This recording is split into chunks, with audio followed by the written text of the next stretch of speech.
It is now my distinct honor to introduce our guest speaker for Hollins' 175th Commencement.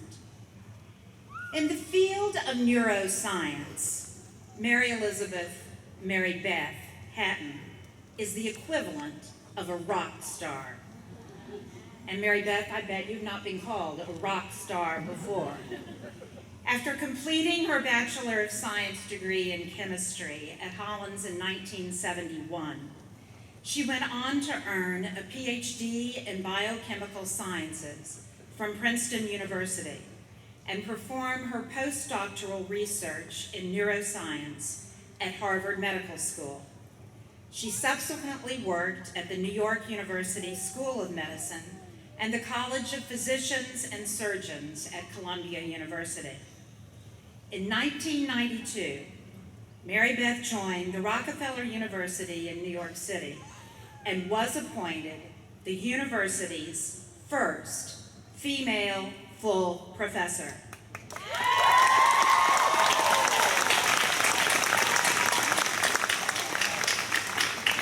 And she was the first woman to lead a research laboratory at Rockefeller University. Today, Dr. Hatten holds the Frederick P. Rose Professorship in the Laboratory of Developmental Neurobiology at Rockefeller. Mary Beth's trailblazing investigations into brain development have rightfully earned her many accolades. In 2015, she was presented the prestigious Max Cohen Award, which honors a neuroscientist for outstanding work in developmental neuroscience. This spring, she was elected to the National Academy of Sciences in recognition of her continuing achievements in original research.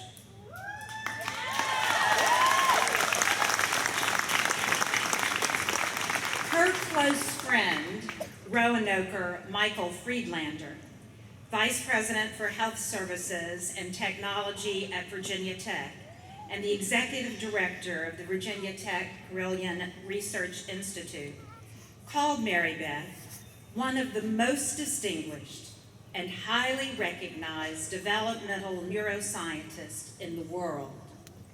She is a world leader in understanding how nerve cells migrate and move into their correct positions within the developing brain.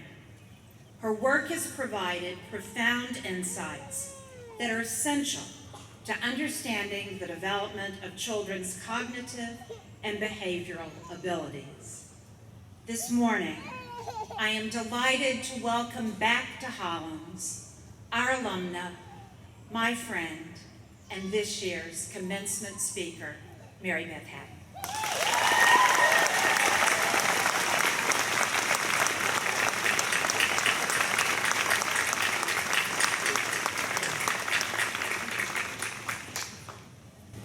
President Gray, Chairman Lambert, members of the board, faculty, the class of 2017, parents, and honored guests.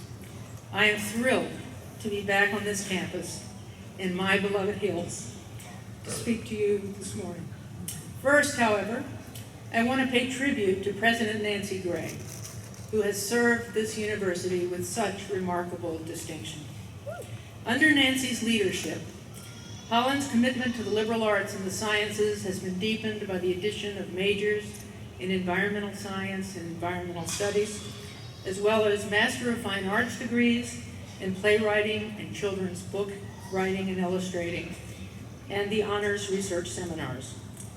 Importantly, she has overseen the renovation of the historic, wonderful buildings that we all love so much here in Front Quad, and spearheaded a $6.5 million campaign to renovate the Dana Science Building, which, by the way, opened the year I came here, to update the labs and create more research space.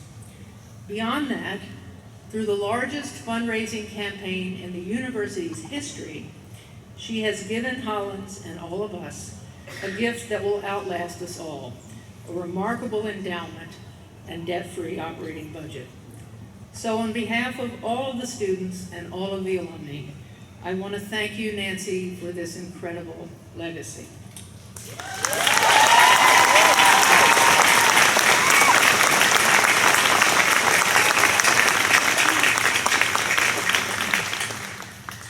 In the nearly 20 years since I last stood on the podium, the question for me still remains, what is a woman's voice?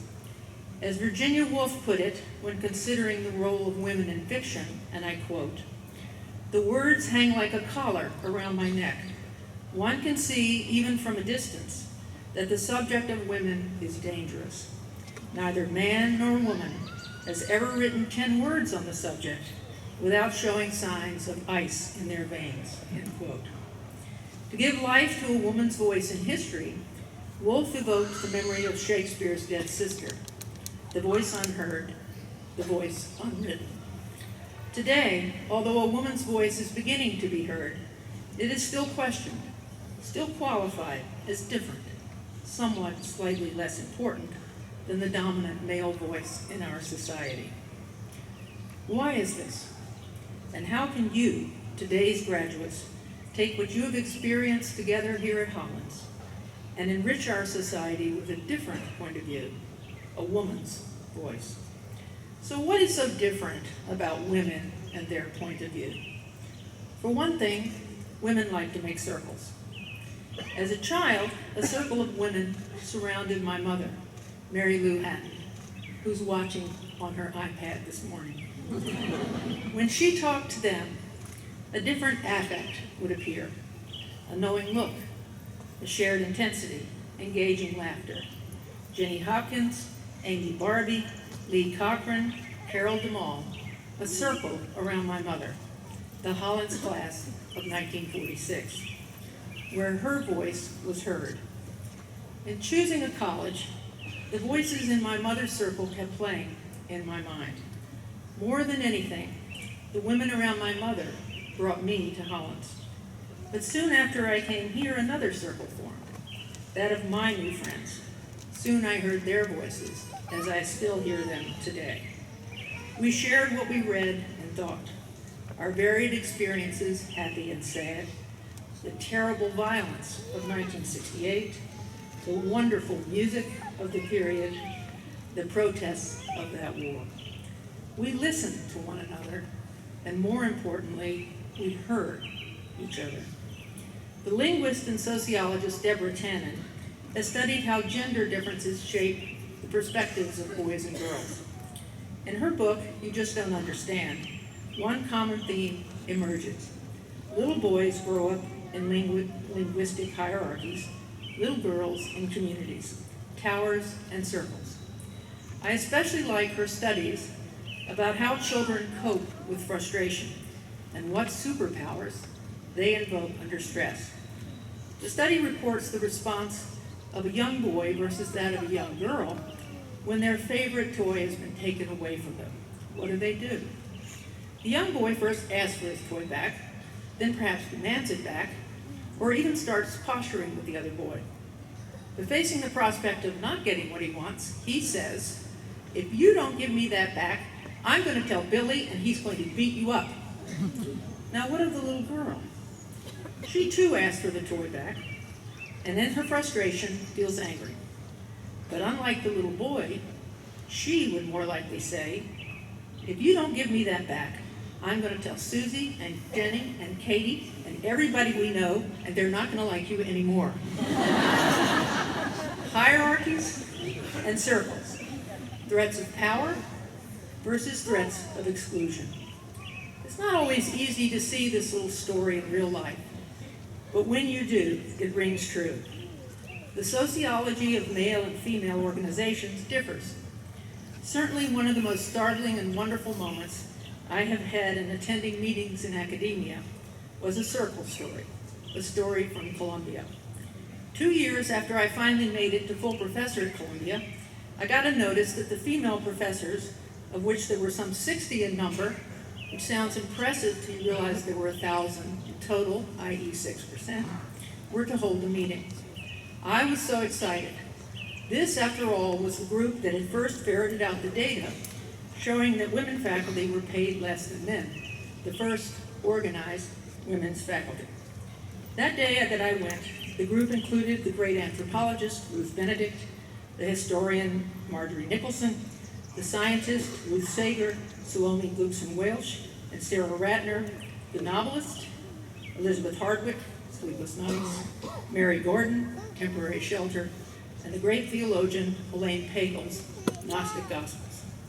As I walked into the room, a beautiful drawing room, very much like the Green drawing room, I was completely overwhelmed because there was the clatter and sight of 60 women trying to move the chairs into a circle. It was preposterous trying to move them into a circle. I don't think anyone has figured out how to put 60 chairs in a circle in a room the size of the Green drawing room. Women's voices filled the room. It was a different culture, a different way of interacting with one another. And for the first time since I had left in academia, it felt like Hollins. What then are the barriers, inward and outward, that women face in trying to create a woman's voice in literature, art, or science?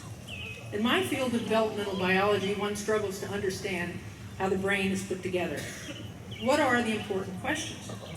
Perhaps it's not a coincidence that the Nobel Prize in this area has been awarded for the discovery of master genes, controlling elements, competitive elimination, ocular dominance columns.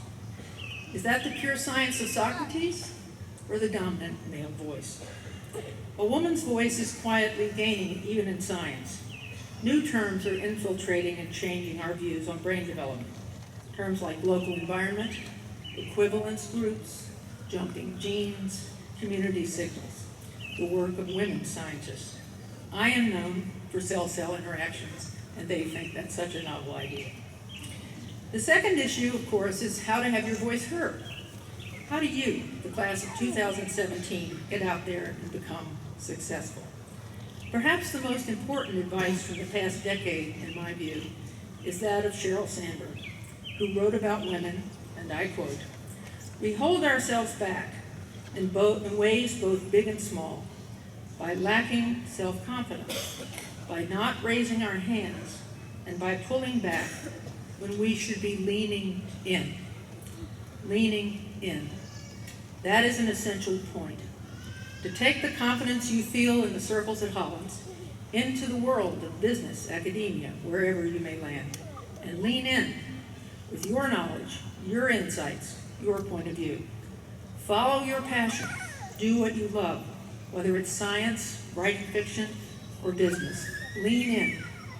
Lean in with facts. For in life, as in science, the moment the facts lead you out of the box, that will be a breakthrough moment, a discovery, a new product, a new line in your poetry. Try to break free from internal barriers that compromise your confidence by focusing on the matter at hand, not whether things are fair or balanced, because they aren't. Sandberg is right. Confidence is the key. Not confidence that you're always right, not confidence that you're so great, but confidence that you feel here at Hollins that your voice will be heard. Have the confidence to be ambitious. And she greeted us each morning. My wonderful 5th grade teacher, Mrs. Little, used to have us say and do, reach for the stars. You too need to do that little motion every day. Reach for the best job. Go for Harvard, UVA, Rockefeller, Google, Doctors Without Borders, or whatever might be the very best in your field. And remember always, you need to do that because the men will always do that, because it will never occur to them that they aren't the best. Reach for the stars, take risks, lean in. Also remember to help yourself be resilient. So no matter how high you rise, there will always be some failures. Oprah Winfrey once wisely noted that failure in work or in relationships is just a cue to take a different path. Don't be afraid to take a different path. Be your own GPS. Along the way, you have to keep your sense of humor and practice a poker face. As I read Sandberg's anecdotes in her book, Lean In, I had to laugh in recognition. Like Sandberg, arriving in the boardroom for the first time, when I arrived as the first female professor at Rockefeller, the elite biomedical university with only 80 faculty that would rank third in Nobel Prizes if it were a country, I was shocked to discover that the library had no ladies' room. I can't resist two other stories. A senior professor, soon after I arrived, invited me to lunch. He wanted to clue me in that it was not becoming for me, the first female professor, to drive a Jeep Cherokee with a sea kayak on top. Or the gala dinner, when David Rockefeller introduced me as the first Rockefeller woman professor to Pamela Harriman, the Grand Dame of Washington Society. She said, and I quote, "You look so normal." Keeping your cool along the way is very important. That brings me to the rewards, the spoils of success. Picture the scene, mother in her beautiful house. But there's another creature in the house, a creature with different values, a male cat.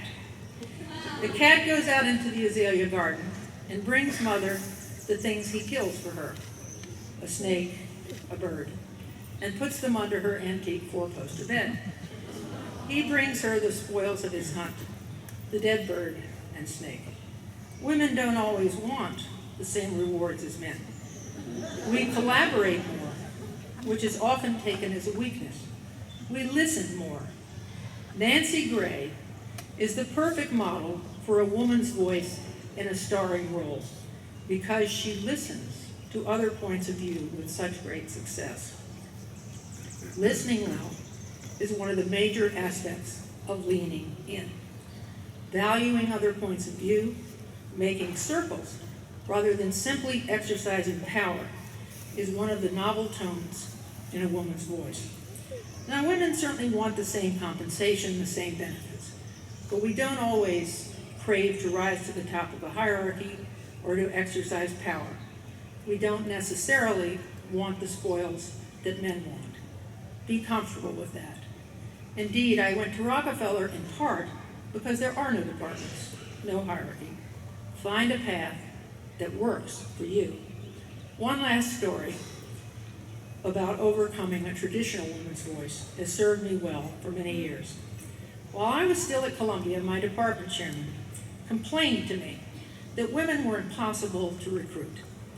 While men ask for 2 to 3 times what they want and then negotiate, women only ask for exactly what they want. And then when you offer them half, as is the usual practice, they leave disappointed, turn you down, and resent you. That was a revelation to me. After that, I always doubled or tripled my request. And to my astonishment, I most often received what I asked for. Don't expect to be disappointed. Think of what you need to succeed, then double it and ask for that. Above all, don't struggle to cope with being the only woman. Join the search committee. Push for more women to be interviewed for a position. Serve on the diversity committee. Hire enough women to build a circle of colleagues around you. Create the environment where collaboration and connection are valued, where there are shared ventures and not just sliced pies. So as you sit here today, listen for the peace and confidence that encircle you in this beautiful quadrangle. Find a way to keep hearing the voices of the friends and professors you love here. Go forth and speak confidently with your own voice, a woman's voice. Thank you and Godspeed, class of 2017.